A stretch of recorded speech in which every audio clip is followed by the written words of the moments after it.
Halo semuanya, kami dari kelompok 7 ingin mempresentasikan hasil tugas kami.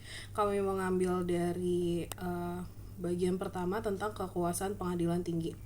Yang pertama, kewenangan mengadili perkara di tingkat banding.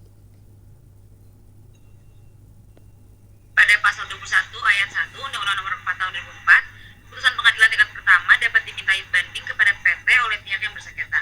Pasal ini menyatakan tentang kewenangan dari pengadilan tinggi yang berwenang untuk mengadili perkara, yaitu memeriksa dan memutuskan perkara yang diajukan banding dari putusan pengadilan tingkat pertama, di mana pada putusan pengadilan tingkat pertama dapat dimintakan banding ke pengadilan tinggi oleh pihak-pihak yang bersengketa.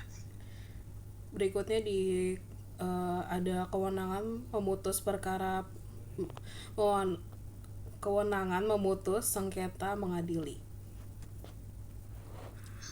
Untuk kewenangan memutus sengketa mengadili, apabila antara dua PN atau lebih terjadi sengketa kewenangan mengadili secara relatif dalam wilayah hukum PT.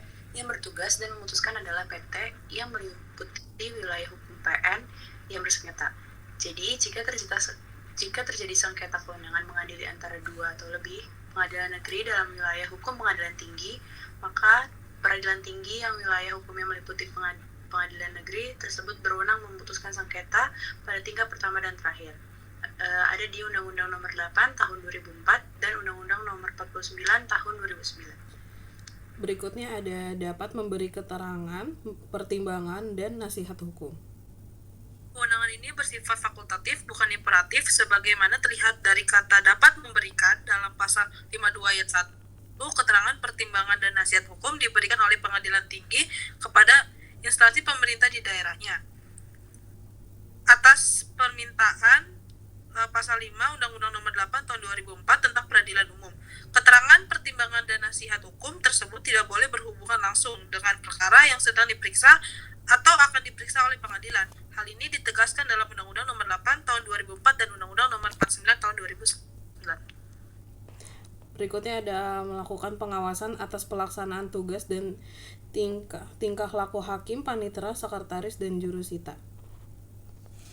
Pengadilan tinggi melakukan pengawasan terhadap pelaksanaan tugas dan tingkah laku hakim, panitera, sekretaris, jurusita, dan aparatur peradilan lainnya di wilayah hukumnya.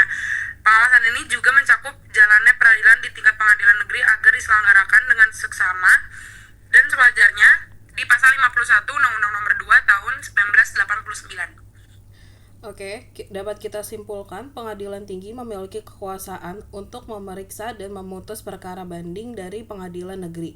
Penyelesaian sengketa kewenangan pengadilan antara pengadilan dalam wilayah hukumnya, memberikan keterangan, pertimbangan, dan nasihat hukum kepada instansi pemerintah daerah secara fakultatif, serta melakukan pengawasan terhadap pelaksanaan tugas dan tingkah laku aparat peradilan di wilayah kerjanya. Sekian dari kelompok kami, terima kasih.